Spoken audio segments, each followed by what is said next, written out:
Motivos não faltam para se ter plantas dentro de um apartamento. Além de importantíssimas para a decoração, né, elas trazem vida para dentro de casa, elas também trazem benefícios físicos e mentais. Se você tem receio de ter planta no apartamento, o que você acha? Eu não levo jeito para isso, eu não vou saber cuidar. Ou que as plantas não ficam bem em ambientes fechados?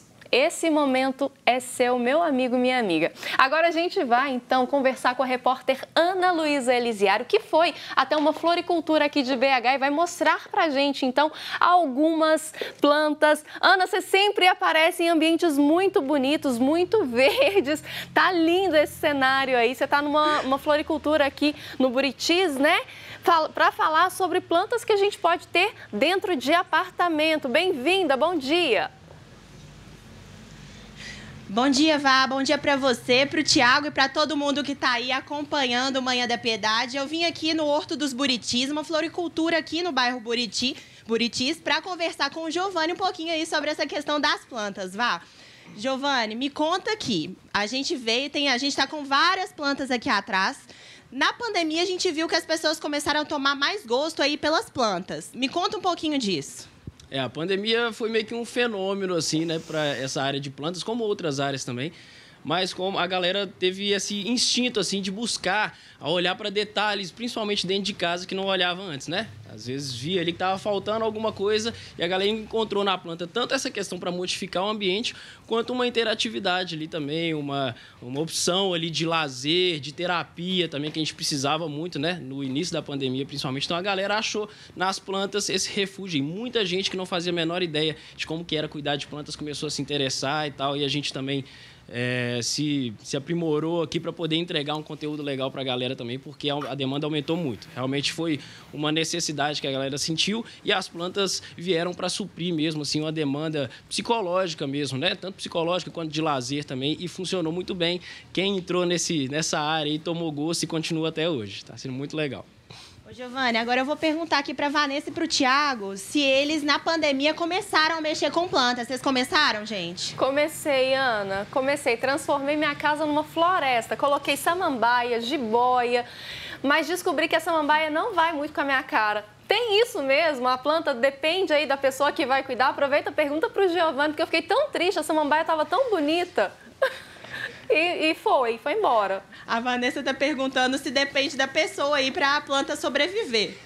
Não, o pessoal fala muito disso, né? Que eu tenho meu dedo não é verde e tal. Mas não é, porque no início é um pouco mais delicado mesmo. Você tem que experimentar um pouquinho, ver o que deu certo, o que não deu certo, procurar estudar um pouquinho ali. Você joga no Google, você acha algumas dicas legais, mas não tem dessa de variar de pessoa para pessoa, não. O negócio é que as plantas mudam o comportamento de acordo com o ambiente, né? Às vezes a planta aqui na floricultura está recebendo um tipo de rega, um tipo de insolação, de claridade. Quando chega na sua casa, o ambiente é diferente, a corrente de ar é diferente, a luminosidade é diferente.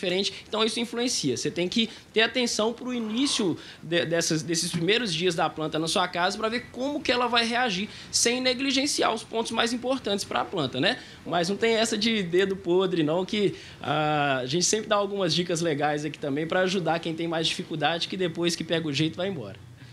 E me conta aqui, Giovanni, eu tenho plantas dentro de casa. A gente pode cultivar essas plantas dentro de casa? Tranquilamente, perfeitamente. A verdade, o nosso foco aqui mesmo do Horto dos Buritis é suprir essas demandas até mais para o ambiente interno, né? A maioria do nosso público quer colocar planta dentro de casa. E não só nosso aqui, né? A maioria das pessoas não tem um quintal em casa, não tem sítio, geralmente quer colocar dentro de casa mesmo, mora em apartamento, ambiente mais fechado. O que você tem que ter atenção é para as plantas que você vai colocar lá dentro, né? Aqui nesse espaço que a gente está, são plantas que são sumariamente para ambientes internos, né?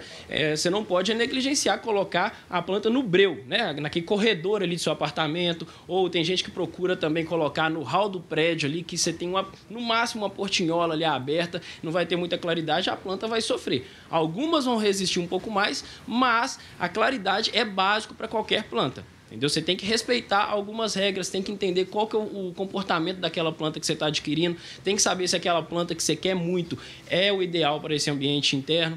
Sabe, tem uma planta aqui que, se fosse para o ambiente interno, seria uma das plantas mais vendidas, que, por exemplo, é o bambu moçô. Bambu moçô é uma planta que a gente vê muito aí em foto de Pinterest, fotos de revista, Casa e Cor e tal, vê na sala lá, ele passando por cima do sofá, é um charme todo.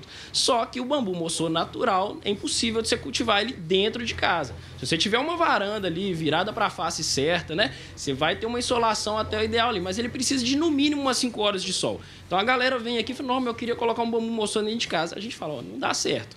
Então você tem que saber o que você vai colocar. Aí a gente vem, indica uma outra planta, né, que não vai talvez entregar o mesmo design que o bambu, mas vai entregar um design legal, uma harmonia bacana com o ambiente e tal. Então você tem que saber escolher e tratar a planta da maneira correta no ambiente que ela vai estar. Ô, Vá, Thiago, isso que o Giovanni tá falando aqui é muito real, porque eu demorei muito aí na pandemia para saber quais plantas se adaptariam ali melhor dentro do meu apartamento. Vou pedir o Clênio para mostrando aí algumas que eu tenho em casa. Eu tenho umas no banheiro que eu coloquei, que são suculentas, elas tomam sol, elas são boas para isso ali, né? Pois é, a suculenta também é meio que a vilã de quem está começando a mexer com planta. Porque geralmente a galera fala assim, eu mato até suculenta, como se fosse a coisa mais difícil do mundo, e não é. Suculenta, se você não der a quantidade ideal de sol para ela, que precisa de muito sol, ela vai sofrer. Ou então se você regar um pouco mais, além do normal, porque às vezes quem está começando com planta fala, planta é só regar. Beleza, você pode regar ali, mas se você regar demais, ela vai morrer. Suculenta é a mesma coisa. No seu caso, que você falou que seu banheiro bate sol, não é tão comum o banheiro receber muito sol, né? Mas suculenta, se você quer colocar uma suculenta na sua casa, coloque no local que receba bastante sol. Aí ela vai dar certo. Mas a suculenta é comum da galera matar mesmo, porque geralmente quer trazer ela para dentro de casa, num ambiente que não vai bater muito sol, e aí ela vai estiolar, né, que é o movimento que ela faz ali, que ela cresce, buscando a claridade. E aí a galera olha e fala, nossa, ela tá crescendo demais. Mas não é, na verdade, tipo assim, você acha que ela tá saudável, mas na verdade ela tá crescendo buscando esse raio de sol que ela não tá recebendo ali. Então tem que tomar esse cuidado. A suculenta tem algumas que ficam bem sem sol direto, mas na maioria delas, a maioria precisa de uma certa quantidade de raio solar. Para o banheiro, você pode colocar aí, se ele for um ambiente muito claro, você pode colocar jiboia, pode colocar bromélia, pode colocar aí espada de São Jorge, tal, espadinha, tem ela pequenininha que fica legal colocar em cima da bancada, sabe? Mas respeitando essas necessidades básicas de cada espécie, dá certo sim. Giovanni, você falou da jiboia agora. A gente mostrou nas imagens aí que eu tenho 2 no meu quarto. O Wallace está até mostrando pra gente aí algumas. Me fala um pouquinho dela e dos cuidados que a gente tem que ter com ela. Vamos pegar aqui. Pegar uma jiboia aqui para poder explicar melhor como que ela funciona. A jiboia, geralmente você vai ver ela nessa coloração assim. Ela é comercializada mesmo, voltada para os ambientes internos. Então ela vai vir mais verde, com um verde mais forte, porque ela precisa de muita clorofila para fazer mais fotossíntese. Quando você vê a jiboia no ambiente externo, ela vai estar um pouco mais amarelada, com algumas variegações, né, na folha, que a gente chama que é isso aqui, porque ela não precisa tanto dessa fotossíntese, dessa clorofila para fazer a fotossíntese. Mas é uma ótima planta para ambiente interno, cresce super rápido. Então, assim, essa parte legal de ter uma planta, que é você ver um adereço de decoração inicialmente para o seu ambiente, você vê aquele adereço se desenvolvendo, é muito legal, por exemplo, a jiboia, você acompanhar esse processo, porque ela cresce muito rápido. É uma planta que você vai ter que regar uma vez por semana. Entendeu? Então você vai colocar no ambiente ali, geralmente a galera quer colocar num espaço um pouco mais alto, aí fala, não, mas eu vou ter que todo dia subir e regar ela. Não, você vai regar uma vez por semana e tá ótimo. Ela vai se dar super bem. Mas quando regar, tem que regar com abundância. Não adianta você pegar um copinho de requeijão e virar aqui, que ela vai sentir sede. A não ser que você faça isso com uma frequência maior. Mas a jiboia é uma excelente opção, sim, para quem está começando, desenvolve super bem, cresce muito rápido aí e tem baixa demanda de rega. Geralmente, uma dica legal para você ver se a planta precisa de muita água, de mais frequência de água ou não, é você olhar a estrutura dela. Ela tem esse caule gordinho aqui, então ela armazena muita água na estrutura dela. Se você pega uma planta de folha mais fina, por exemplo, tipo as marantas, não tem muito espaço para armazenar água e ela vai pedir água com mais frequência. Entendi. Ana, agora, Vá, Thiago, eu quero falar. Oi. Ana, você me escuta?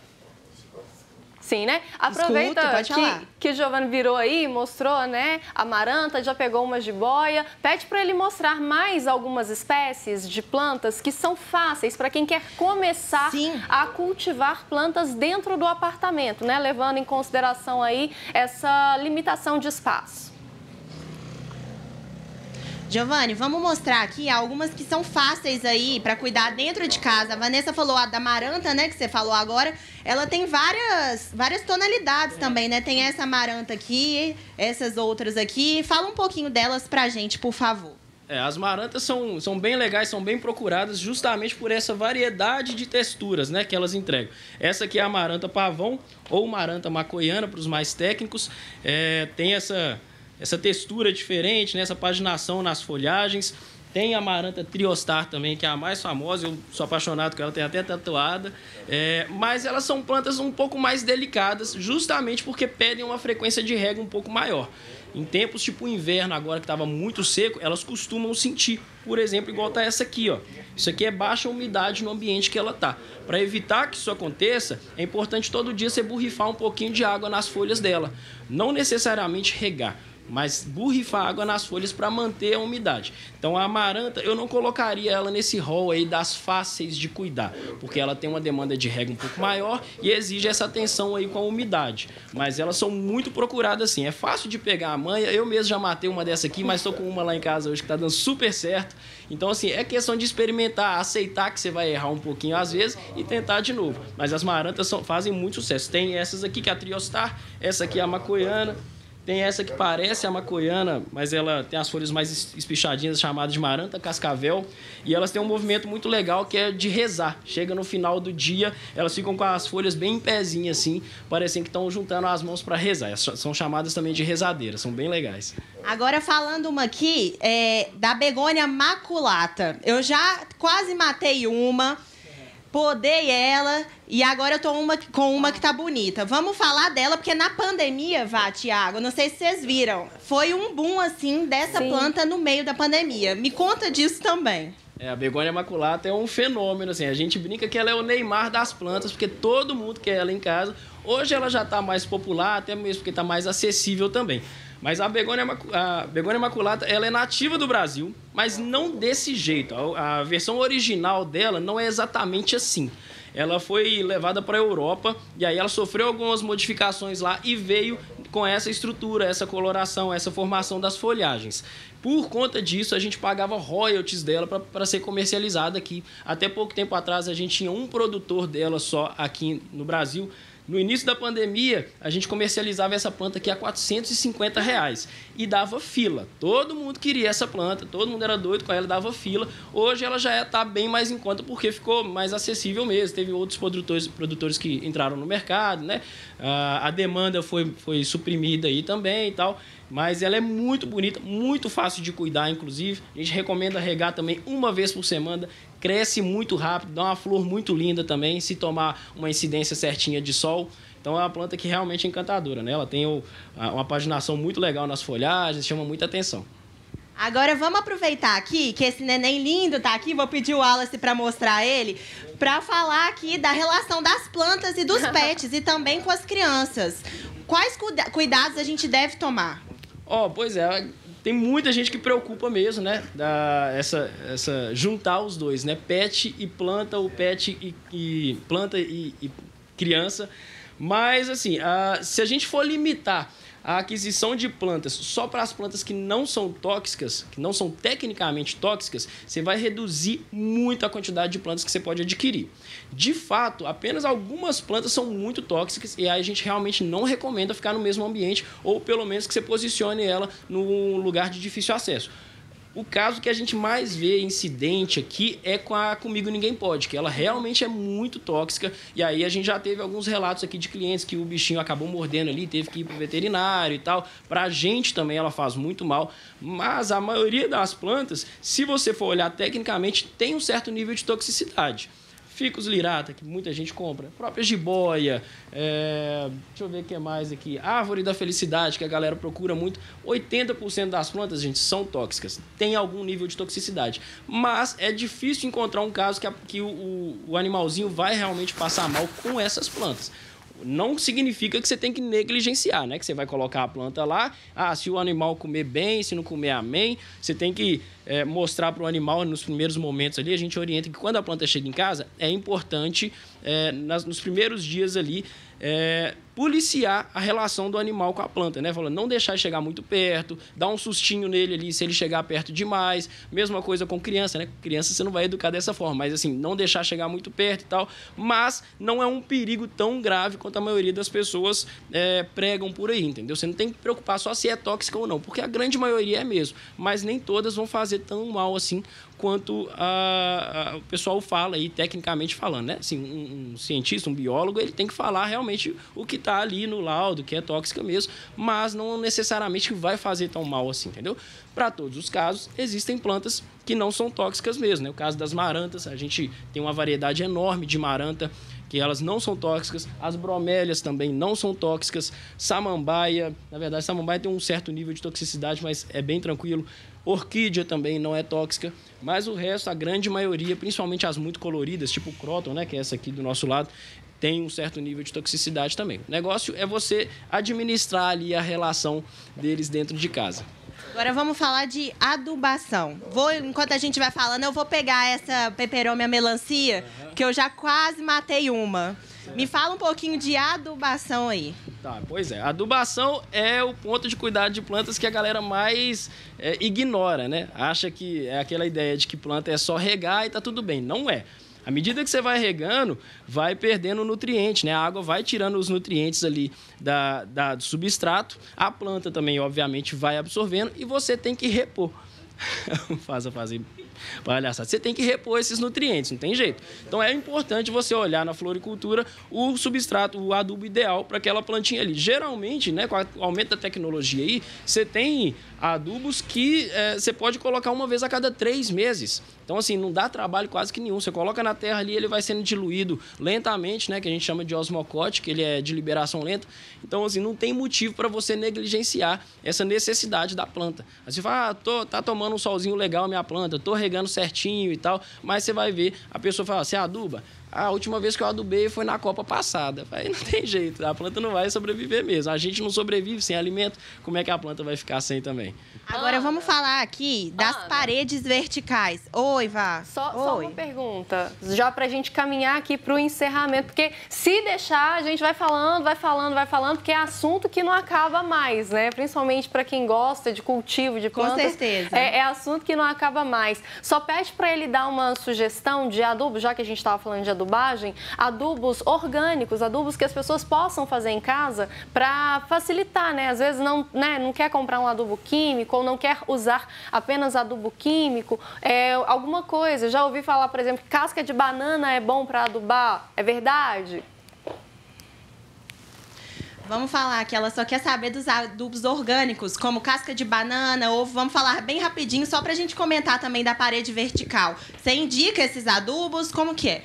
Então, tem as chamadas composteiras, né? Que você vai colocando ali os descartes, né, da cozinha, casca de ovo. Tem gente que coloca borra de café também, a casca de banana, faz a compostagem ali.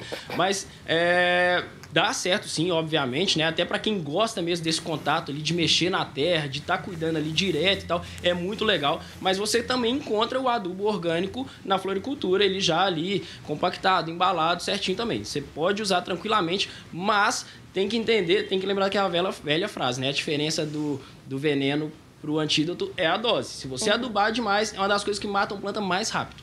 É excesso de adubo. Então, mesmo que seja natural, se você colocar demais, a planta vai sentir e sente muito rápido e é até difícil de recuperar.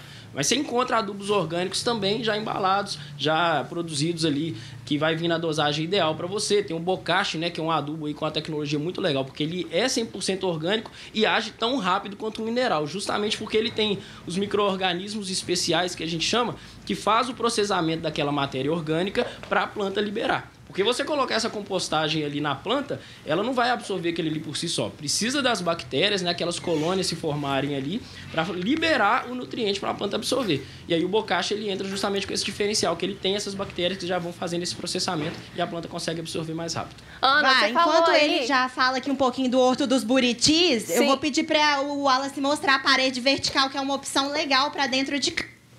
Vamos fazer o seguinte, a Ana, infelizmente, caiu. A gente vai fazer o seguinte, agradecer já ao Giovanni por ter participado com a gente aqui no Manhã da Piedade. E a gente vai trazer, né, já que a gente teve esse probleminha técnico, a gente traz numa próxima semana como montar, então, né, quais são as plantas indicadas para o jardim vertical, que é uma excelente opção para quem quer ter planta dentro de casa e, de repente, não tem tanto espaço. Aqui na tela, ó, tá os contatos do Horto dos Buritis, uma floricultura aqui de BH, que você vai encontrar aí, ó, planta para colocar em todos os ambientes do seu lar. Tiago, agora a gente vai então para o intervalo rapidinho? Isso mesmo, Vanessa. Agora a gente vai para o intervalo e na volta, Padre Wellington Santos está aqui no estúdio. A gente vai falar do chamado de Deus para a nossa vida.